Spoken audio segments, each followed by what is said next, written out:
Very good evening to all of you दोस्तों, स्वागत करते हैं जनरल नॉलेज की क्लास नंबर 88 में। हम आपके लिए लेकर आए हैं आज फिर वो टॉप 40 प्रश्न उत्तर जो कि आपके एनटीपीसी एग्जामिनेशन के लिए या फिर ग्रुप डी के एग्जामिनेशन के लिए बहुत ज़्यादा इंपॉर्टेंट होते हैं। तो वीडियो को देखिएगा अंत तक, हर क्वेश्चन का आंसर देने की कोशिश कीजिएगा। हर क्वेश्चन का आंसर देने के लिए आपको 3 सेकंड का टाइम मिलेगा। और जो भी मेरे भाई बंधु चैनल पर नए हैं वो प्लीज़ चैनल के रेड कलर के बटन को दबाएं। देखिए आपकी वीडियो के जस्ट नीचे रेड कलर का बटन होगा, तो वहाँ दबाएं, चैनल को सब्सक्राइब करें, बेल आइकन दबा लें ताकि हर वीडियो का नोटिफिकेशन आप तक सबसे पहले हमारे चैनल के माध्यम से मिल सके। दोस्तों क्लास की टाइमिंग तो आपको पता है कि शाम को 8:30 बजे की क्लास होती है और इस क्लास को अटेंड करें। बहुत इंपॉर्टेंट सारे क्वेश्चन होते हैं, वो हर क्वेश्चन को अटेंड करें और आंसर देने की कोशिश करें। ठीक है, नहीं होता है तो याद रखें, वो क्वेश्चन फिर से आप रिपीट होगा कहीं तो उसका आंसर तुरंत आप दे सकें। चलिए, और खुद को जज करना है तो successkey98.net पर जाके आप टेस्ट देते रहें, क्योंकि यहाँ पे टेस्ट दीजिएगा तो खुद को पता रख सकेगा कि आप कितने तैयार हैं आप अपने आने वाले एग्जामिनेशन के लिए, है ना। तो इसलिए टेस्ट जरूर देते रहें आप लोग। इसके लिए एप्लीकेशन भी लॉन्च हो चुका है, आप लोग अपने मोबाइल से भी टेस्ट दे सकते हैं घर बैठे। और इसका PDF, हर क्यूज़ का PDF जो है successkey98.in पे अपलोड कर दिया जाता है, तो वहाँ से जाके डाउनलोड भी कर सकते हैं आप लोग। चलिए, अब आज का पहला प्रश्न क्या है दोस्तों। वीडियो अगर आप तक पहुँच गया है तो शेयर कर दीजिएगा एक दूसरे को, ठीक है, ताकि आपको भी मिल सके और किसी और का भी भला हो सके। तो पहला क्वेश्चन आपके सामने ये रहा कि प्राचीन भारत में किसने अमित्रा घाटा शीर्षक ग्रहण किया था। चलिए आंसर कीजिएगा दोस्तों, यहाँ पे 3 सेकंड का टाइम है आंसर देने के लिए। चलिए, who is the ancient Indian assume the title of Amitraghata. Option है आपके सामने और यहाँ पे आंसर कीजिएगा इसका सी, नोट कर लीजिएगा, बिंदुसार। चलिए अगला question, question number 2, Chandragupta Maurya ने हराया था किसे, पोरस को, सिकंदर को, सेल्यूकस को या फिर अंबी को। चलिए 3 सेकंड का टाइम दे रहे हैं आपको, जल्दी से आंसर कीजिएगा, बहुत इंपॉर्टेंट क्वेश्चन है ये। जी हाँ, उत्तर आ रहा है यहाँ पे सी, सेल्यूकस को, राइट आंसर है यहाँ पे। अगला क्वेश्चन है क्वेश्चन नंबर 3, निम्नलिखित शिलालेखों में से किस शिलालेख में अशोक का नाम आता है, गुजरात, अहरारे, ब्रह्मगिरी या सारनाथ। चलिए जिनके उत्तर आ रहे हैं यहाँ पे दोस्तों, it's a, Gujarat is the right answer. Question number 4, Kautilya के तत्वशास्त्र मुख्य रूप से संबंधित हैं। चलिए आंसर कीजिएगा, किसके, राजनीतिक राज्य के कार्यों के, आर्थिक सिद्धांतों के, सामाजिक पहलुओं के या फिर सैन्य पहलू के। कौटिल्य के तत्व शास्त्र मुख्य रूप से संबंधित हैं, इट्स ए, राजनीतिक राज्य के कार्य से। नोट कर लीजिएगा, आपके एग्जाम में भी पूछा जा सकता है, ये क्वेश्चन बहुत ही महत्वपूर्ण है। क्वेश्चन नंबर 5, निम्नलिखित में से कौन सा राज्य का 7वां भाग है। चलिए, कौन सा राज्य का 7वां भाग है, जनपद, दुर्गा, मित्रा, कोशा। ये इतिहास से प्रश्न है और ध्यान दीजिएगा, ये अभी अशोक, जैन धर्म और बौद्ध धर्म से रिलेटेड ही आपका सिनारियो अभी चल रहा है, चैप्टर वाइज कराया जा रहा है यहाँ पे फिलहाल आपको। तो यहाँ पे आंसर कीजिएगा दोस्तों, इट्स अ सी, जिनका भी उत्तर आ रहा है Mitra is the right answer.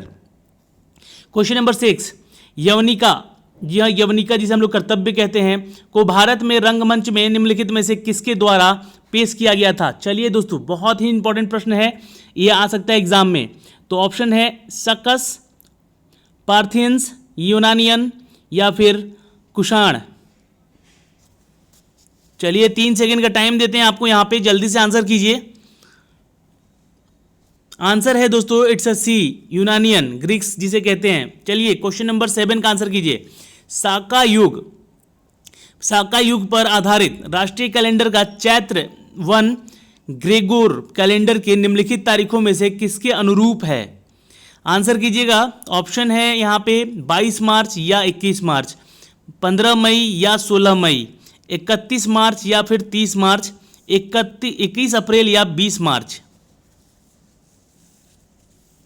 तो जिनका भी उत्तर आ रहा है यहाँ पे दोस्तों, it's a is the right answer, 22 मार्च या 21 मार्च। ओके, साका युग पर आधारित राष्ट्रीय कैलेंडर का चैत्र 1 जो एक है, चैत्र 1 वो गैगोर कैलेंडर के निम्नलिखित में से जो है 22 मार्च या फिर 21 मार्च के अनुरूप है। क्वेश्चन नंबर 8 का आंसर कीजिए। चलिए, और जो लोग मेरे भाई बंधु चैनल पे जुड़ते जा रहे हैं अभी, उनसे रिक्वेस्ट है कि प्लीज़ वीडियो को देखने से पहले एक बार चैनल को सब्सक्राइब कर लीजिएगा, वीडियो अच्छा लग रहा हो तो एक लाइक भी करके जाइएगा। चलिए आंसर कीजिए, भारत के सोने के सिक्के जारी करने वाले पहले राजा कौन थे। जल्दी से आंसर कीजिए दोस्तों, आपके ऑप्शन है यहाँ पे मौर्य, भारत, यूनानी या फिर गुप्त या फिर कुषाण। भारत में सोने के सिक्के जारी करने वाले वो राजा थे दोस्तों, it's a B Indo Greeks, यानी कि भारतीय यूनानी। ठीक है, भारत के यूनानियों। अगला क्वेश्चन देखते हैं, क्वेश्चन नंबर 9। निम्नलिखित में से कौन कनिष्क के समकालीन थे? चलिए, ये तो क्वेश्चन आया हुआ एग्जाम में, आपके सीजीएल में पूछा गया है प्रश्न। कनिष्क के समकालीन थे, उनका नाम है दोस्तों, इट्स ए नागार्जुन, अश्वघोष और वसुमित्र। नोट कर लीजिएगा, ये आया हुआ है क्वेश्चन आपका एग्जाम में। कुषाण काल में सबसे बड़ा विकास किसके क्षेत्र में था? कुषाण काल में सबसे बड़ा विकास किसके क्षेत्र में था? जी हाँ, उत्तर आ चुका है यहाँ पे, कला यानी कि arts. Okay, question number 11। Kanishka की राजधानी क्या थी? चलिए, ये भी क्वेश्चन पूछा गया आपके सीएचएसएल एग्जाम में 2016 में ही, और कनिष्क की राजधानी है दोस्तों, नोट कर लीजिएगा, इट्स ए पुरुषापुरा। नोट कर लीजिएगा, इट्स अ पुरुषापुरा। अगला क्वेश्चन देखते हैं, क्वेश्चन नंबर 12। कहा जाता है कि सेंट थॉमस भारत के किसके शासनकाल के दौरान ईसाई धर्म के प्रचार में आए थे? चलिए, आंसर कीजिएगा दोस्तों, यहाँ पे 12 बहुत ही इंपॉर्टेंट क्वेश्चन है, और ये क्वेश्चन आ सकता है एग्जाम में कि सेंट थॉमस भारत के किसके शासनकाल के दौरान ईसाई धर्म का प्रचार करने आए थे? चलिए, तो जिनका उत्तर आ रहा है यहाँ पे, इट्स अ डी, यानी कि गोंडफेरनीज और या फिर पार्थियन जिसे हम लोग कहते थे, is the right answer. Question number 13 का आंसर कीजिएगा। क्वेश्चन नंबर, अब नेक्स्ट देखते हैं, क्वेश्चन नंबर 13 क्या कहता है कि साका युग की शुरुआत किसने और कब की है? चलिए, ऑप्शंस आपके सामने हैं दोस्तों, यहाँ पे जल्दी से आंसर कीजिएगा। तो आंसर है यहाँ पे, 3 सेकेंड हो चुके हैं आपके। देखिए, आंसर होगा it's a Kanishka in 78 AD.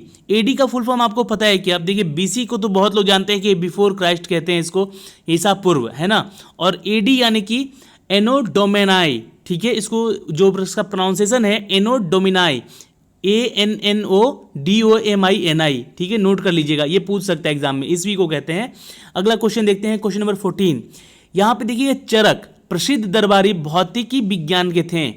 Charak was the famous court physician of किसके? तो हर्ष, चंद्रगुप्त मौर्य, अशोक या फिर कनिष्क। चलिए, तो आंसर है यहाँ पे दोस्तों, इट्स अ डी। नोट कर लीजिएगा, it's a Kanishka. Question number 15। प्राचीन भारत के 7 वाहनों के राज्य में एक जिले को बुलाया गया था, क्या कहकर? अहरा, कटका, राष्ट्र या बिहार? In the kingdom of the Satavahana of ancient Indian is a district was called, it's a a अहारा। नोट कर लीजिएगा, इट्स अ अहारा। क्वेश्चन नंबर 16 का आंसर कीजिए दोस्तों। निम्नलिखित में से किस स्थान पर कनिष्क की सिरहनी मूर्ति पाई गई? निम्नलिखित में से किस स्थान पर कनिष्क की सिरहनी मूर्ति पाई गई थी? ऑप्शंस आपके सामने हैं, इलाहाबाद, मथुरा, सांची या फिर तक्षशिला। चलिए, आंसर कीजिएगा दोस्तों, बहुत ही महत्वपूर्ण प्रश्न है, आ चुका है एग्जाम में। जी हाँ, बिल्कुल उत्तर सही आ रहे हैं आप लोगों के, इट्स बी, मथुरा। अगला क्वेश्चन देखते हैं, क्वेश्चन नंबर 17। कला के गंधारा स्कूल में किसके शासनकाल के साथ जुड़ा हुआ है? तो ऑप्शन है कनिष्क, हर्ष, चंद्रगुप्त, विक्रमादित्य या फिर अशोक के साथ। चलिए, 3 सेकेंड है आपके पास, जल्दी दोस्तों आंसर कीजिएगा। कला के गंधारा स्कूल में किसके शासनकाल से जुड़ा हुआ है? तो ये है आंसर, इस्टक A Kanishka. Okay, question number 18। निम्नलिखित में से कौन सा राजवंश गंधारा स्कूल ऑफ आर्ट के से जुड़ा हुआ है? तो ये देखिए, ये भी आपका आंसर क्या होगा यहाँ पे, इट्स अ सी, कुषाण। जी हाँ, नोट कर लीजिएगा, इट्स अ सी, कुषाण। अगला क्वेश्चन देखते हैं, क्वेश्चन नंबर 19 का आंसर देखते हैं कितने लोग सही कर रहे हैं यहाँ पे, क्योंकि ये क्वेश्चन बहुत इंपॉर्टेंट है, आ चुका है एग्जाम में। मौर्य साम्राज्य के विनाश के बाद आक्रमण की एक श्रृंखला थी और भारत पर आक्रमण करने वाला वो पहले थे। इंडो वक्ट्रिस, संको, इंडो पार्थियन या फिर कुषाण? चलिए, तो आंसर कीजिएगा, 19 का आंसर क्या होगा दोस्तों यहाँ पे, इट्स ए इंडो ब्रैक्टिस। नोट कर लीजिएगा। अगला क्वेश्चन देखते हैं, क्वेश्चन नंबर 20। देखिए, आंसर आ चुका है पहले ही यहाँ पे। निम्नलिखित राजवंशों में से कौन सा राजवंश सफल हुआ? तो Kannauj is the right answer. ठीक है, क्वेश्चन नंबर 21 का आंसर देखते हैं। मोहरोविचिक विच्छेदन अलग हो जाता है, मोहरोविचिक डिसकंटिन्यूटी सेपरेट किसको अलग करता है? चलिए, आंसर कीजिएगा। अब ये आपका क्वेश्चन जियोग्राफी से आ चुका है यहाँ पे, तो आंसर करने की कोशिश कीजिएगा। जी हाँ, बिल्कुल उत्तर सही आ रहे हैं आप लोगों के। It's a upper metal and the lower crust, ऊपरी मेटल और निचला क्रस्ट होता है इसका मतलब। ओके, इसको अलग करता है दोनों को, ठीक है, ये वर्ड जो है। ओके, क्वेश्चन नंबर 22 का आंसर देखिए आ चुका है फिर से आपके सामने। निम्नलिखित में से कौन सी एक अक्षीय आग्नेय चट्टान है? तो आंसर यहाँ पे होगा सी, इट्स अ काला पत्थर।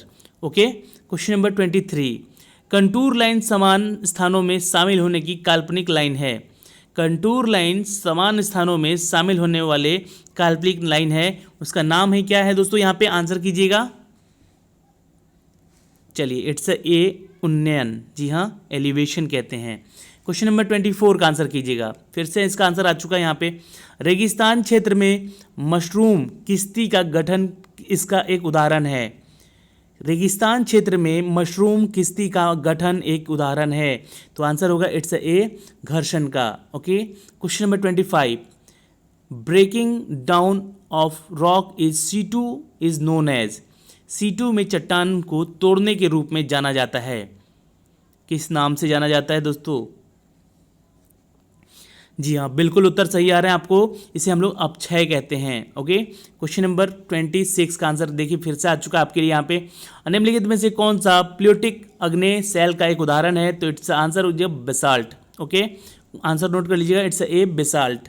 क्वेश्चन नंबर 27 फिर से आंसर यहाँ पे आ चुका है इसका।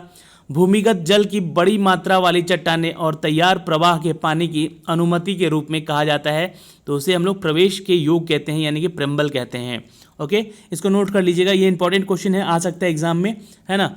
चलिए, क्वेश्चन नंबर 28 का आंसर कीजिए आप लोग यहाँ पे। निम्नलिखित में से कौन एक कार्बनिक चट्टान है? ये तो क्वेश्चन बहुत इंपॉर्टेंट है, आ सकता है एग्जाम में। निम्नलिखित में से कौन एक कार्बनिक चट्टान है? जी हाँ, बिल्कुल उत्तर सही यहाँ पे दोस्तों, इट्स अ बी, कोयला इज द राइट आंसर। अगला क्वेश्चन देखते हैं, क्वेश्चन नंबर 29, सहारा मरुस्थल में स्थित है। सहारा मरुस्थल कहाँ स्थित है ये बताइए? तो ये तो हर कोई जानता है, आंसर इनका सबका आ रहा होगा यहाँ पे, C, Africa is the right answer.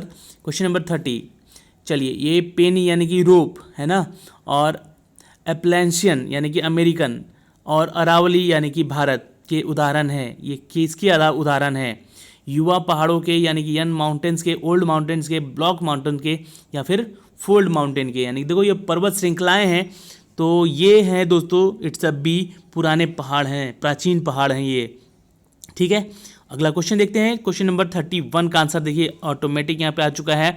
तो भारतीय संविधान के निम्नलिखित प्रावधानों में से, अब पॉलिटी के क्वेश्चन आ चुके हैं, आंसर सोच समझ के दीजिएगा और लिखिएगा भी, इसको नोट कर लीजिएगा, इंपॉर्टेंट है, क्योंकि अभी बहुत सारे जो हमारे जो देश में अभी माहौल चल रहा है, इसके लिए आपको हर एक धारा, हर एक अनुच्छेद से अवगत होना होगा, ताकि आपको पता चल सके कि किस तरह का अभी दौर चल रहा है और कहाँ से क्वेश्चन पूछे जा सकते हैं। जैसे कि अभी 370 जो आर्टिकल ख़त्म हुआ है कश्मीर से, उसको लेकर अभी बहुत सारे क्वेश्चन आपके एग्ज़ाम में क्रिएट हो सकते हैं, तो वहाँ से भी क्वेश्चन मिल जाएंगे आपको, ठीक है। तो वहाँ से भी जीतू सर ने तो दे ही दिया है उसका क्लास 370 आर्टिकल का, वो देख लीजिएगा, और इसके रिगार्डिंग जो क्वेश्चन बनेंगे वो हम आपको भी इस क्यूज़ के माध्यम से ला के देंगे। तो यहाँ पर एक क्वेश्चन है कि भारतीय संविधान के निम्नलिखित प्रावधानों में से कौन सा मंत्री परिषद की नियुक्ति और बर्खास्तगी करता है? तो आर्टिकल है वो 75। ओके, चलिए, क्वेश्चन नंबर 32 यहाँ है क्वेश्चन कि संघ और राज्यों के बीच शक्तियों के वितरण के लिए भारत के संविधान में 3 सूचियाँ पेश की गई हैं। निम्नलिखित में से कौन से 2 अनुच्छेद विद्युत के वितरण के नियंत्रित करते हैं? तो यहाँ पे भी आंसर आ चुका है दोस्तों, अनुच्छेद 245 और 246। ओके, क्वेश्चन नंबर 3 का आंसर कीजिएगा। Which article of the constitution of India deal with the applet जुडिक्शन of the supreme court in connection with the constitution case? यानी कि भारत के संविधान का कौन सा अनुच्छेद आपको संविधान के मामलों में संबंध में सर्वोच्च न्यायालय के अपीलीय क्षेत्राधिकार से संबंधित है? जी हाँ, बिल्कुल उत्तर सही आ रहे हैं आप लोग, it's C is the right answer. चलिए, बहुत सही उत्तर आ रहे हैं, 132 आर्टिकल को और आर्टिकल 134A को, ठीक है। चलिए, क्वेश्चन नंबर 34, भारत के संविधान की 10वीं अनुसूची का संबंध किससे है? जी हाँ, बिल्कुल सही है, यहाँ पे आंसर ए होगा, दल बदल विरोधी कानून से। ओके, चलिए, क्वेश्चन नंबर 35, राज्य में विधान परिषद के गठन की प्रक्रिया का वर्णन संविधान के किस अनुच्छेद में किया गया है? तो जी हाँ, बिल्कुल उत्तर सही है। यहाँ पे आंसर होगा B is the right answer, article 169। Question number 36, संविधान में कौन सा प्रावधान यह निर्धारित करता है कि कानून के प्राधिकार के बिना ना तो करों यानी कर यानी टैक्स करों पर लगाया जा सकता है और ना ही वसूली पर किया जा सकता है? कौन से आर्टिकल के जरिए, बताइए। कानून के प्राधिकार के बिना ना तो कोई टैक्स लगाया जा सकता है और ना ही वसूली किया जा सकता है, वो आर्टिकल है दोस्तों, इट्स ए 265। ये क्वेश्चन पूछा गया है एग्जाम में, है ना। चलिए क्वेश्चन नंबर 37 का आंसर कीजिएगा। चलिए, फंडामेंटल माफ कीजिएगा, function to be the assign to the panchayat by the 73 amendment of the constitution are mention in. चलिए, 73वें संशोधन के द्वारा पंचायतों के सौंपे जाने वाले कार्य का उल्लेख किया गया है किस अनुसूची में? जी हाँ, आपके उत्तर बिल्कुल सही आ रहे हैं यहाँ पे, इट्स अ बी 11वीं अनुसूची में, नोट कर लीजिएगा। क्वेश्चन नंबर 38, भारतीय संविधान का अनुच्छेद 249 इससे संबंधित है, किससे संबंधित है? 249 आर्टिकल जो है किससे संबंधित है? आंसर कीजिएगा दोस्तों यहाँ पे। चलिए, बिल्कुल उत्तर सही आ रहे हैं आप लोग, इट्स अ डी, राज्य के सूची में किसी मामले में संबंध में संसद की विधायी शक्तियों से। ओके, क्वेश्चन नंबर 39, मौलिक अधिकारों से संबंधित कौन सा प्रावधान सीधे बच्चों के शोषण से संबंधित है? बिल्कुल सही उत्तर आ रहे हैं आप लोग के, मौलिक अधिकार जो बच्चों से संबंधित है, शोषण से, वो है आर्टिकल 24। ओके, और आज का आखिरी प्रश्न है कि छुआछूत के उन्मूलन से संबंधित भारतीय संविधान का अनुच्छेद कौन सा है? जी हाँ, बिल्कुल उत्तर सही है आपके, यहाँ पे आंसर होगा सी, आर्टिकल 17, जो कि छुआछूत के उन्मूलन के संबंधित भारतीय संविधान में इसको रखा गया है। तो दोस्तों, आज के इस पूरे सिनारियो में जितने भी क्वेश्चन, आई थिंक मुझे लगता है कि आज तो आप लोगों को 10 ऐसे क्वेश्चन होंगे जो कि आंसर ऑटोमेटिक यहाँ पे आपको मिल गए होंगे, पर यहाँ पे 40 में अगर आपके हिसाब से, आपके जो इच्छा से कितनी सही हुए होते हैं आपके, वो जरूर हमें बताइएगा। आउट ऑफ 40 आपने कितना सही किया, ठीक है। और सबसे अच्छी बात है यहाँ पे टेस्ट देना, तो टेस्ट देते रहें अपने successkey98.net से जाके, ताकि आप खुद को जज कर सकी आपकी तैयारी कितनी है और कितने क्वेश्चन आप कर क्या रहे हैं, है ना। पढ़ते रहिए, आगे बढ़ते रहिए और अपना ख्याल रखिएगा और अपने परिवार का भी। बाय बाय, टेक केयर, ध्यान रखिएगा अपना।